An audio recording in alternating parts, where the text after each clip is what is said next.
Alright guys, we're gonna go finish up fall plots. We did a bit of it Saturday. Here it is Monday. We've got 2 more farms to get to. Not a lot to plant, but a little traveling, so it'll take us a while. I'll bring in the sprayer because we got to respray 1 plot, and I think I'm going to spray a little new section. So glyphosate in enlist 1. There's no planting interval on enlist 1, so that'll get your broadleaf.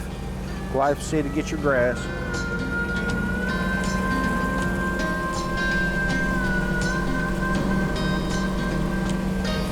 About a half a gallon, that's what we need.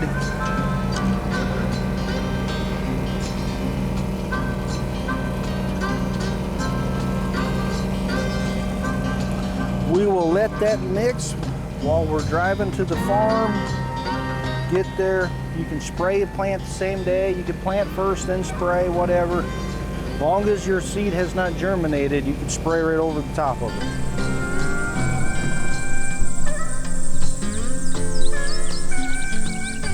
While I was waiting for Devin to get here, I just mapped out this little trail to go 30 feet wide, connect my clover and my alfalfa to my little 1/4 acre plot down there where we're gonna put a tree stand. I just thought we needed more food up here. I'm starting to get a lot of pictures on this clover. There's a lot of deer here, so I thought we're gonna be a little short on green source, so I'm just gonna make a trail from here down to there, and hopefully that keeps them moving past both tree stands. We've got a blind here, tree stand down there, get them moving back and forth. So I'm gonna spray this real quick and we'll hop in the planter and get it planted.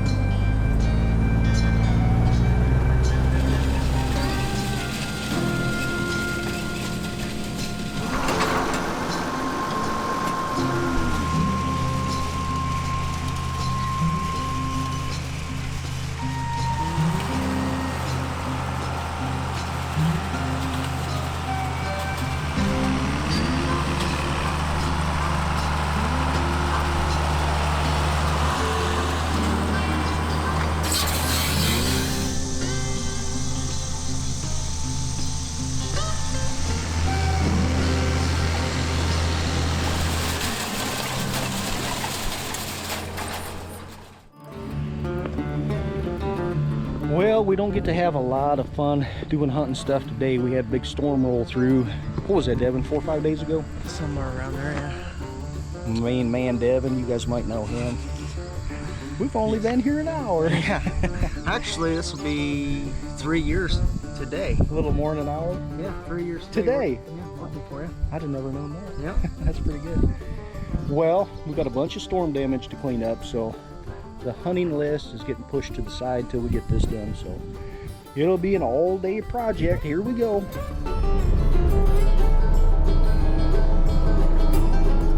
Looks like the first tree is a pretty good size one.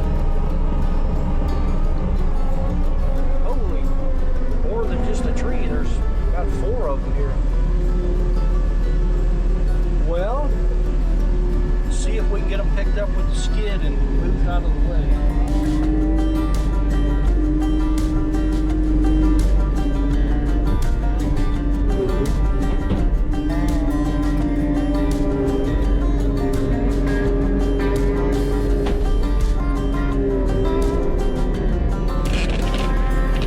Well, I think we'll shut her down until Devin gets back with the chainsaw here.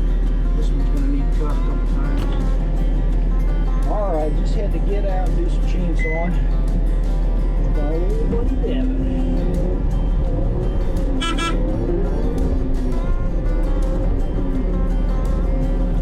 Just off and let him know I was about to pick up this log right here. Stand back.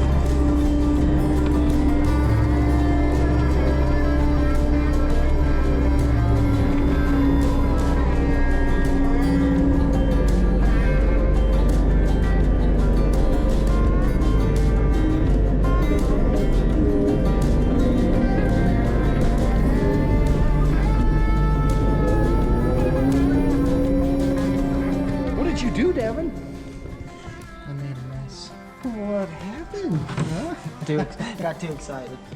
Do you know what that stuff costs per drop? It's like 17 cents per drop. I can't wait to take this out of his hide. Tore the top out of that one. I bet you we've got over 100 trees that are down. We're just walking back in here to check on a low water crossing. We heard there was an issue back here from the neighbors. So, well, speaking of that, we got our fence down right here. That sucks.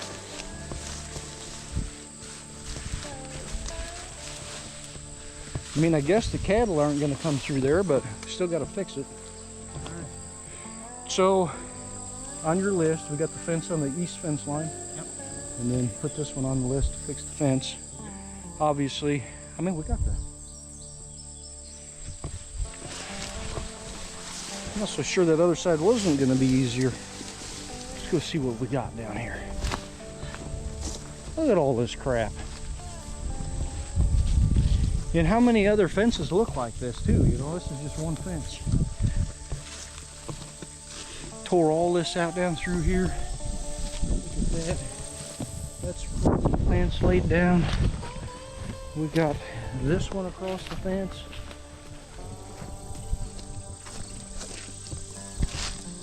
That'll fix easy enough. It's just clips there. Helped that it was on that steel post.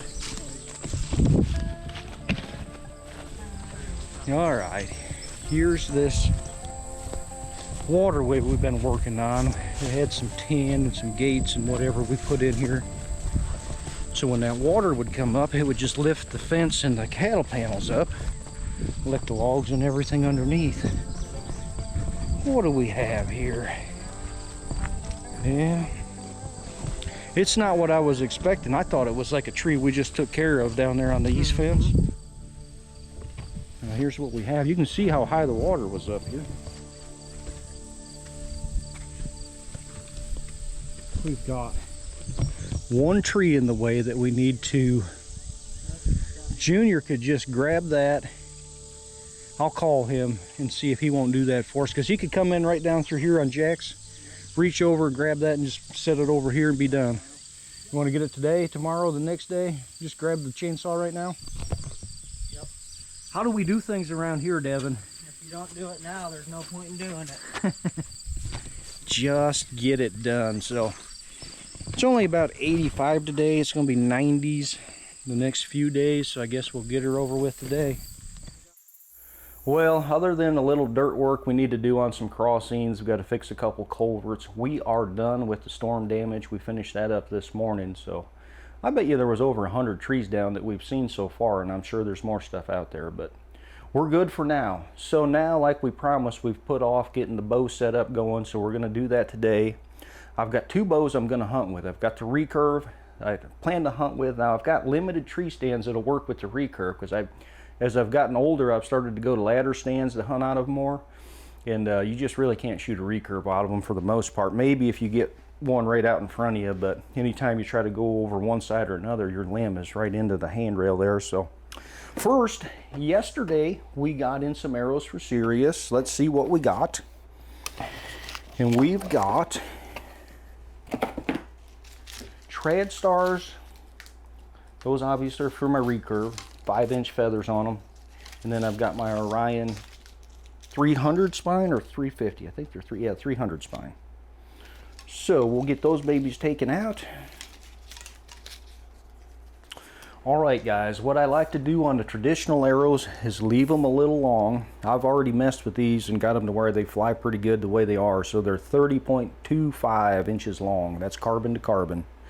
And then we put a 150 grain insert, stainless insert up front with a 125 grain point. And these should be flying pretty good. Like I said, I had one arrow that I experimented with and just kept changing my point weight around. That's what I like to do with traditional. Figure out what you want to shoot for weight up front, what broadhead, and then you just take a little long arrow, maybe leave it an inch long, and you can just keep shooting it, keep changing the dynamic spine of the arrow, just cut off a 1/4 inch at a time on that if you need to stiffen that arrow up. So we got 150 in the insert, 125 in the point. Let's see what we've got for total arrow weight here.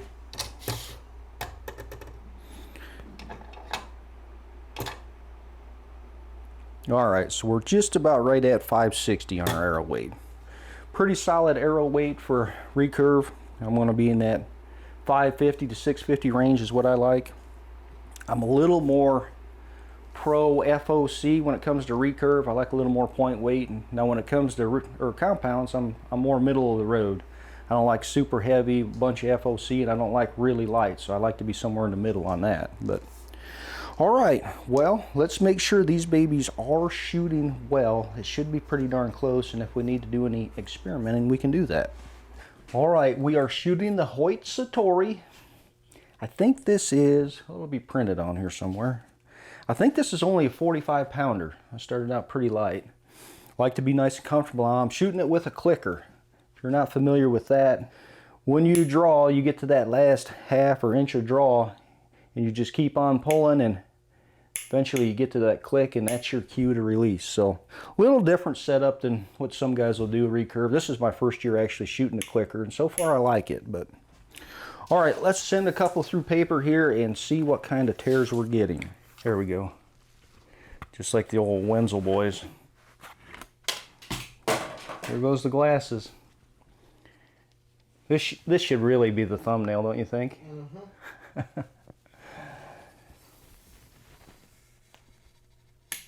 Mm-hmm. All right, let's see what we got here.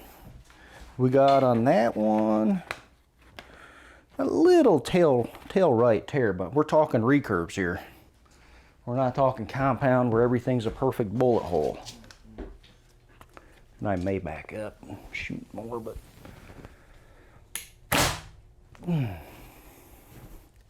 Wallered her right out.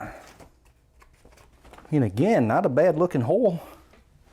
Let's back her up to about 3.5, 4 yards, see if we're getting the same thing here. Moving target.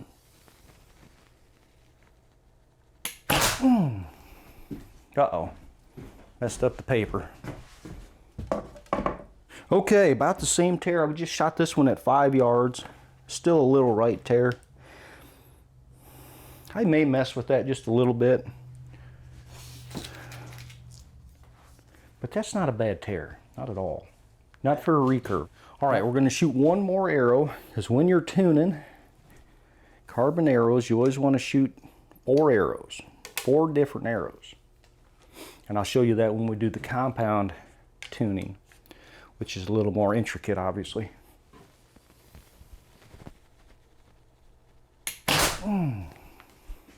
Ooh, looks pretty decent. Same tear, same little right.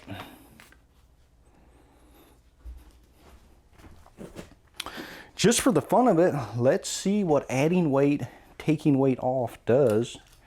Okay, so perfect example, we're getting just a little bit of a stiff tear there. So in order to make this spine weaker, we're going to add some point weight. So we'll take the 125 off, add a 150. I'm going to think, as close as that is, 150 is probably a little too much. Probably tear the other direction, but we're going to find out. That's why you play the game, boys. Devin loves my hat. We should probably switch sides so we at least can draw the bow a little better. There we go. Perfect.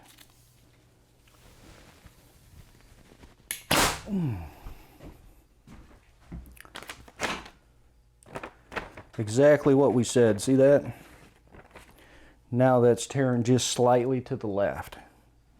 So that's where you're at with these. And now if you couldn't get, say you don't have a point weight between 125 and 150, that's where trimming that arrow down just a 1/4 inch at a time, or you could do even less if it helps.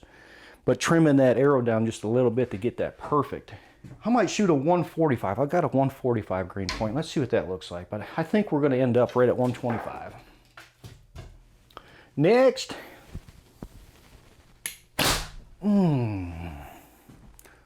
Little better, see?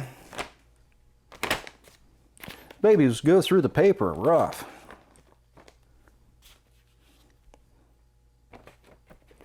But there's a 145. You can see that's just a little better than the 150.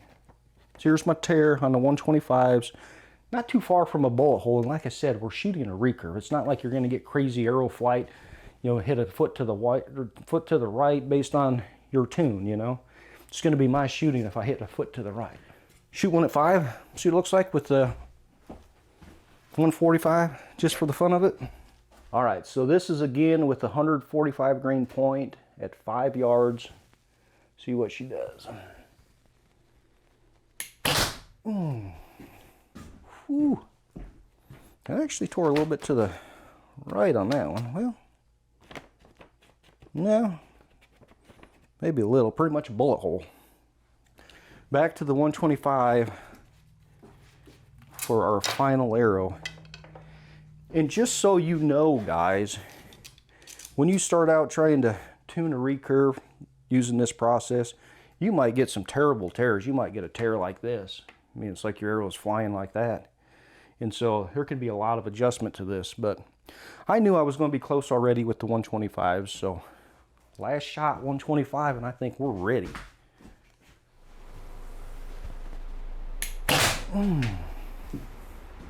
Yep, same thing, just a little right tear. It's acting just a little bit stiff. If they made a broadhead in a 130, 135, I think it'd be perfect. But like I said, we're just splitting hairs with a recurve at this point. All right, guys, I just wanted to show you how this would change if I went to a real light point weight. This is like a 50 grain point weight from a 125, so it was already acting a little bit stiff with the 125, so this would be quite stiff on the shaft. So again, to combat that, either you could add point weight or you could make the arrow longer. Make it full length arrow, and that would change the dynamic spine. Actually didn't tear too bad.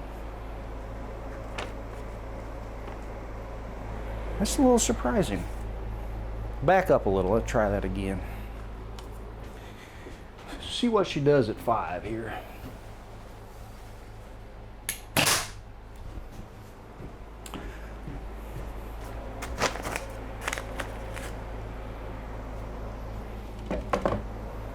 I feel like that was a real good release. You got to keep that in mind too. If you don't make a real good shot, well then don't count that arrow.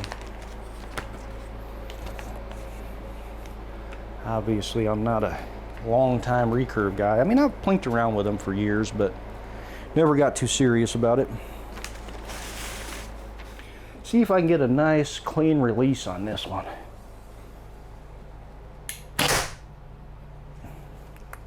I don't know.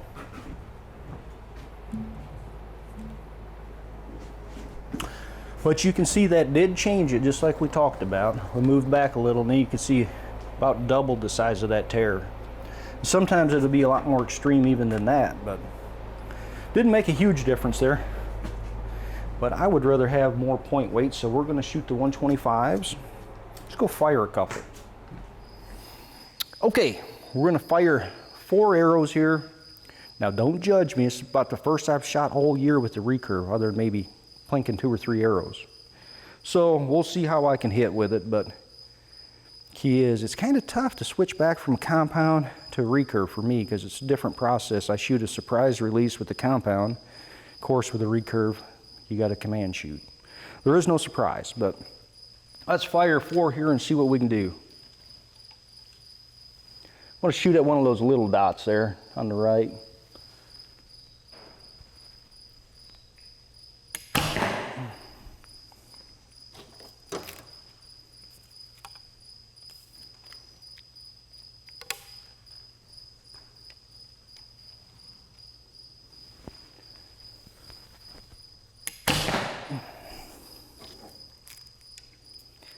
All right, shot number 3, come on.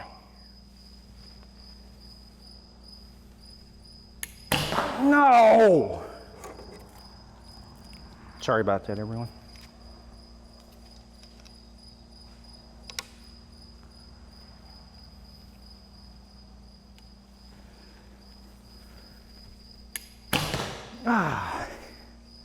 Well, I'm playing the duck just a little bit there, okay? But go out and try and shoot instinctive with a recurve. It's a lot of fun. You guys will love it. Now you're not going to be as accurate as your compound, no doubt about it, but still a lot of fun. And if you can kill a big buck with that, you can kill a big buck with about anything. So we are running a little low on time today, so we are going to cut it with just the recurve tuning. So we're done there. We got one bow ready to go, and then Monday we'll start on the compounds, because that's going to be a long process of paper tuning those and everything I do for them. So we'll tackle that on Monday. Thanks again for joining us. I hope you enjoyed my hat. We'll see you on the next one.